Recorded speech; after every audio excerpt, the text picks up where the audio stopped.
本来before I come here, okay, my host told me it's 10 minutes. But when I sit down, I realized it's 30 minutes. And just a few minutes ago, the beautiful lady told me it's 20 minutes. So I'm feel more relaxed right now. Okay. Basically, my topic today is a successful story and those wonderful mental graphic tools in Volvo. Every people know Volvo is the loyal user of the mental graphics for many years. Okay, we are the first user for basically Volcano, in the first user in the world, the major OEM. Then we are the right now they call the Capital, before they call the CHS, and then before called the IESF. Okay, all the chain we use the same tool inside the Volvo. And the latest is that we are the AutoSAR, supported. We're going to do the new platform Spark based on the AutoSAR 4.0. So basically, in the future, in the world, Volvo will be the first user implement the 4.0 AutoSAR into the real production. So basically, Volvo is the pioneer in the technology-wise. Okay, obviously we spend a lot of money, we spend a lot of energy in the new technology, and every people if you think about the Volvo, they will realize Volvo is the safety, the pioneer in automotive. Okay, this is why we spend a lot of money, spend a lot of technology. Okay, I didn't realize until I joined the Volvo. Basically, 20 years ago, I was working for the motor company. So I didn't realize when I joined the Volvo how much D&D research costs we spend every single year in the Volvo. Okay, maybe we spend too much. Anyway. Okay, now I give you a general introduction, commercial part of the Volvo. Every people know I came from the Volvo China. Right now, Volvo China, we have around 1,000 people in the Shanghai. Basically, it's 600 people include R&D, purchasing, manufacture in the Jiading area, 300 in the Pudong sales office, and there's around 900 and several some government affair people in the city downtown area.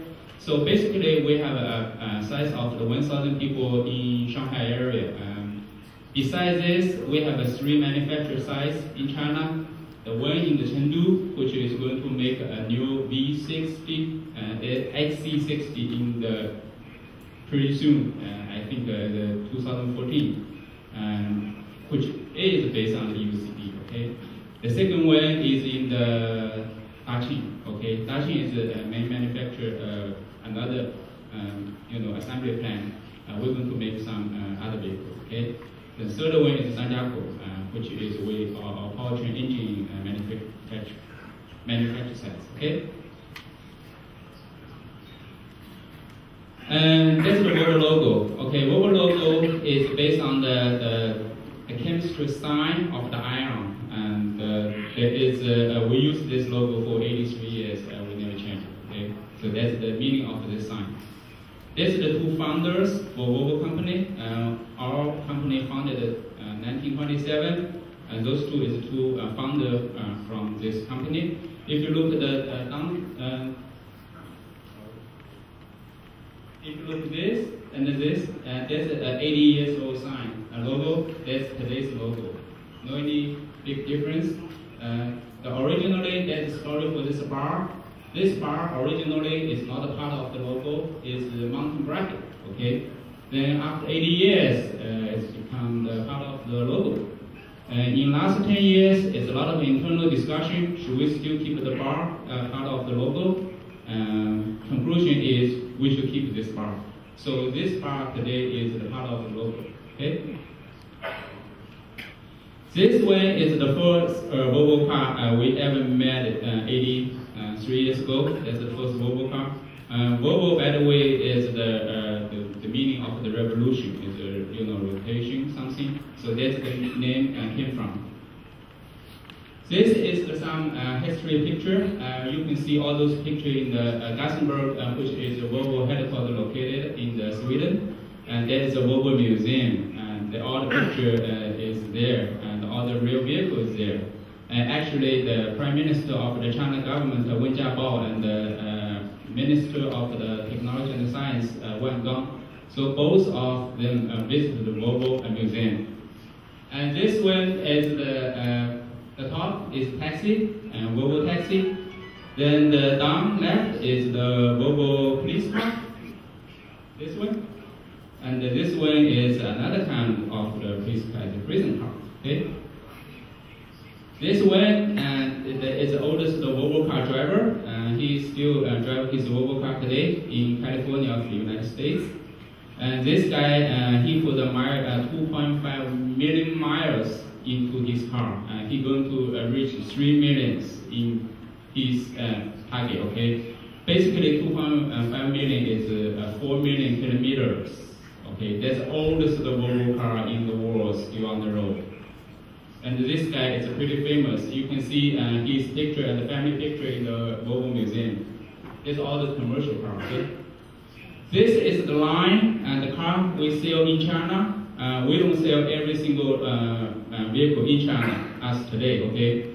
If you look at the bracket, all those brackets are lined, but the empty, which means we don't sell in the mainland China, okay? Some vehicles we sell in the Hong Kong and the Macau, because the reason, part of the reason is they are right-hand driver. So because Volvo is a global, it's amazing. Volvo is only a small manufacturer compared to Ford and Audi or VW. But how many countries they sell the car? Okay, though they have all the variants, left hand, right hand, European, USA, China, all the regulation, all the homologation. Okay, we have to meet.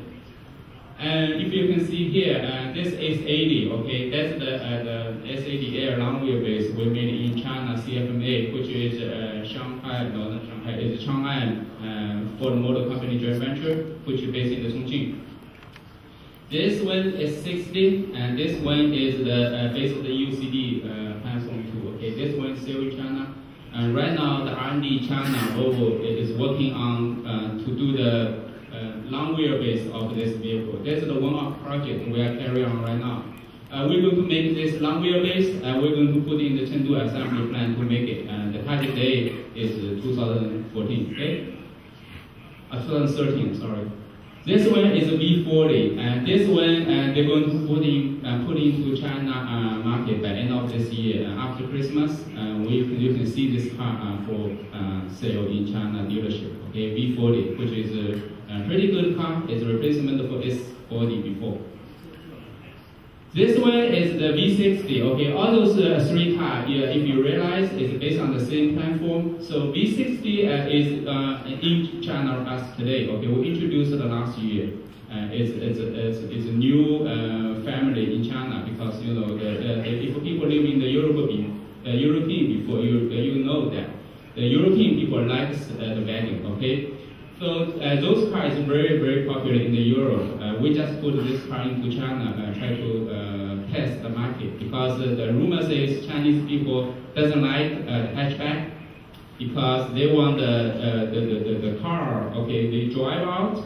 They try to let people see the status of his, the position in the community. So the hatchback doesn't look like a decent, the rich people drive.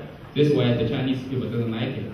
But for European people, it's a different story because Europeans have a narrow street, so they cannot affordable like American people use the pickup. Okay, so they need to put some storage in the car, but they don't have a pickup. So what the choice they can have it?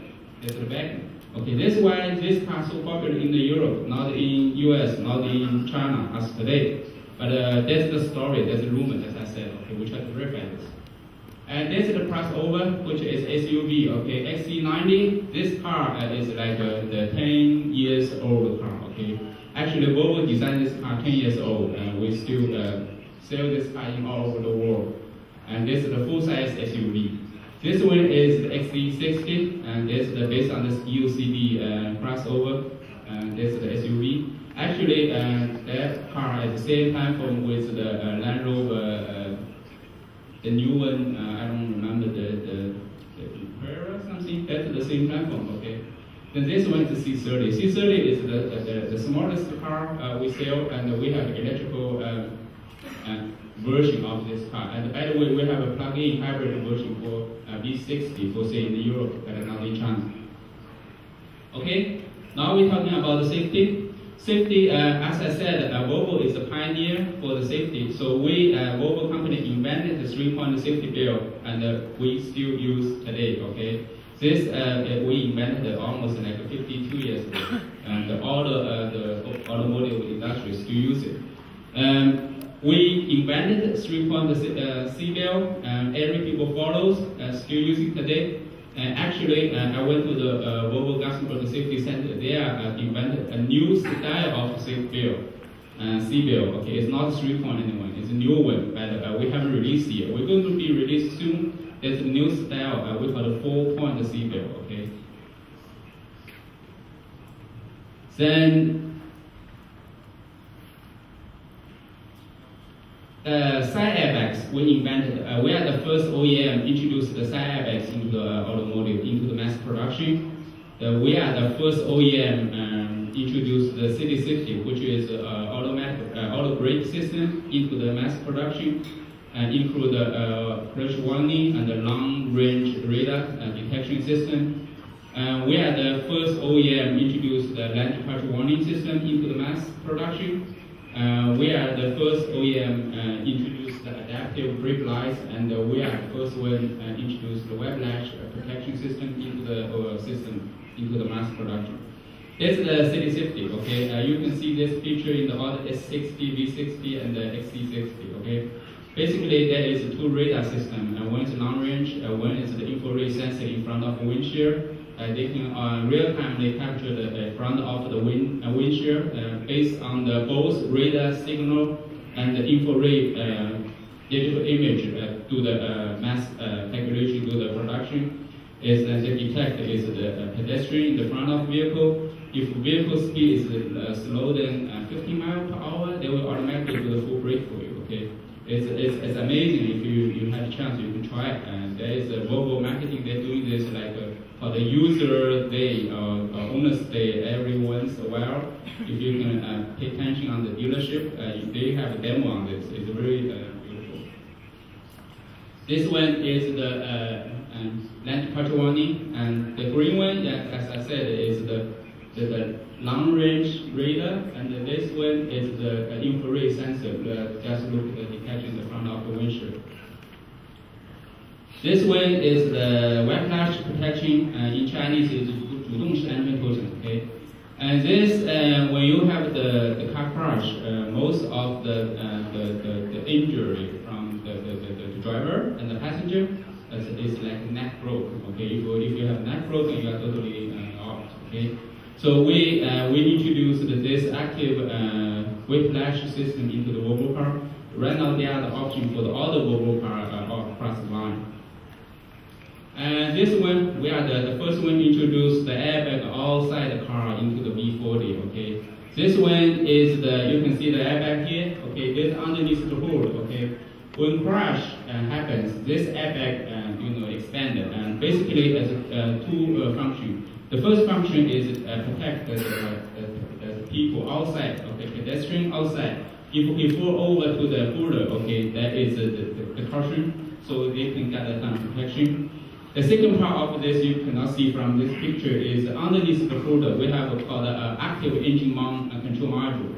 So basically, when deploy this airbag at the same time, we move the active engine mount control module, move the engine position. They down, make the engine position down to the ground, so make more space for the protect the driver and the outside pedestrians. Okay, so that's a very expensive option, and they have two modules. One is this airbag control module, other one you cannot see is underneath the hood. Okay. Okay, now we're talking about the tools. Okay, commercial part finished. Okay, talking about the tools. Volvo, as I said, we are the Volcano user. Basically, the rumor I heard, Volcano is a start from the Volvo CAN network. Okay, and we're still using this VNA design system in the Volvo as today, in Gothenburg and in China. Okay, And I think most of the people came here and know those tools because I think the Volcano is pretty popular in China, own brand name OEM like SAIC or Geely. Okay, so basically that tools is I would say the Volcano is much more reliable than the regular CAN communication. Okay, the reason I can tell you later because I used to work for the North America. And people always come ask me why the Ford Europe choose different communication protocol. What's the advantage? Okay, you have the two platforms in your communication, system. So the advantage between the Volcano to the regular CAN communication is which you Ford called FNAS. Okay, is a Volcano have a more like a latency or periodical timing guarantee. And they have update speeds, okay? As far as I know, that's the two major advantage, okay? And that's for the UCD, okay? And for the UCD is a long story short, okay? Every people knows the Mondeo on the street, okay? Mondeo as today on the street is the 5th generation, okay? It's 5th generation. And this car, Ford called the EUCD. EUCD start from the 1994, okay? 1994. There is a CEO of Ford Motor Company called Chip Nasser. He decided Ford North American should take over the leadership in the Ford Global, which will make a global car instead of the European car, or Australia car, or North American car. Okay, because Ford used to have a Brazil R&D and Australia R&D, European R&D, and North America. Okay. Then Chip Nasser thinks we should make a global car which you can adapt into different regions. So this is the Mondeo first generation EUCD came from. That's the we spent $2 billion USA start from for this car, the first generation of the Mondeo, and up almost $4 billion finish when we finish for the Mondeo. That's the first generation, okay? And at that time, Volvo is not part of the Ford Motor Company family yet, okay? So that's the Ford US and North American designed the first generation. And the global car doesn't sell too much in the US, okay? We put a brand name called Ford Contour and the Ford Cougar. And we use the Mercury, Mystique. All those brand names we use is based on this global car. Something to now understand is it doesn't sell too much at all in the US. So right now, then they released this platform to for the Europe. So that when they designed the second generation, and the Ford Motor Company already bought the Volvo at that time, okay? Then they decided to let Volvo EESE be the leader of the EUCD EE architecture. This is why the second generation of the Mondeo EUCD we use the Volcano, because the Volvo used even before Ford bought they use the Volcano. So that's why all the Ford European cars use the Volcano as today. Then if you look at the picture here, there's all the EUCD vehicles. That's the Volvo S80. That's the Mondeo. You can see the familiar face front grille. That's the S-Max. That's the minivan. That's the Mazda rear variant. Okay, so all those cars came from the EUCD. Okay, now we're talking about the auto side. Okay, the next platform from the Volvo we call the Spark. Spark is the first platform we're going to adapt the AutoSAR 4.0. We decided we spend a lot of money on this. Even people internally discussion we need to spend all those money on the to adopt 4.0, but the company decided we still going. So this is the flow chart. We move from the Volcano to the AutoSAR, okay? So that's the flow chart. We're not going to go to the detail. Basically, that's this slide give information is Volvo will be adapt the 4.0 AutoSAR in this new platform. And that's the VNA process, okay? And basically, that's the flow chart. Right now, today, how can we do it in the Volcano? It's the VNA process. And the second one is the VSA process, okay? That's for the new Spark. All those things is going on right now internally in Volvo. And Now I answer the question why the EUCD, why Volvo use the EUCD NAS instead of FNAS. So there's a comparison between the EUCD NAS and the FNAS. Basically, the same story I said before. At the advantage compared the Volcano to the FNAS is they have a more like a timing control. They have a latency. They have a periodic timing guaranteed, and they have update speeds of. All those is pretty critical for safety-related feature. Okay, for the body control, for the window, for the light control, it's not a big deal. But if you're talking about for the active safety, those all the LDW, land departure warning, all the safety-related feature, that's big deal. That's why Volvo used the Volcano, not the FMAX. Okay. That's the CHS we use in the Volvo. As every people knows, we are the loyal user for the CHS, and before CHS for the BSS. Okay, all the wiring harness in the Volvo, this we're using today. And that's the generic picture we in the Volvo China. Basically, right now I have maybe 15 wiring design harness engineers sitting in the Jialing office. Okay, we purchased 6 licenses of the Capital Harness XC, and we have a Capital Logic 3 licenses. So total is 9 licenses. This is the C license in China. Okay, and basically later I have a flow chart of how can we run these things. Okay, and basically in the mechanical design we use the CATIA 5. So that is interface seamlessly between the Capital to the CATIA 5 and to the team center. And then by end of the products, we use the 2D wiring join, harness join in the PDF format. So that's the whole flow chart. And if you look at this, that's the CHS main design flow. You can see from the logical design, then we interface to the CATIA 5. Then we go to the harness XC, then we go to the team center. Okay. So basically, there's some step-by-step in the flow.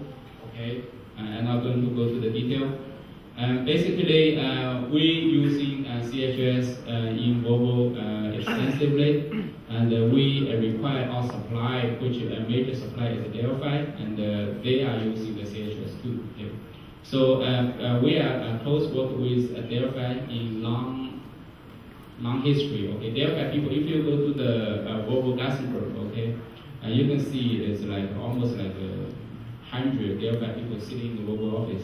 If you came into my office, I have 15 Delphi engineers into my office. Okay, actually, they are using our workstation, using our on-site library, and doing the on-site design for us.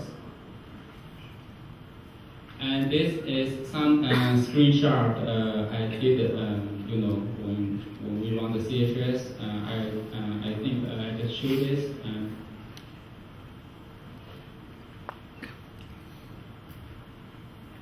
And this is the end of PDF format we saw into the team center. Okay, this is the end CHS production is in the team center.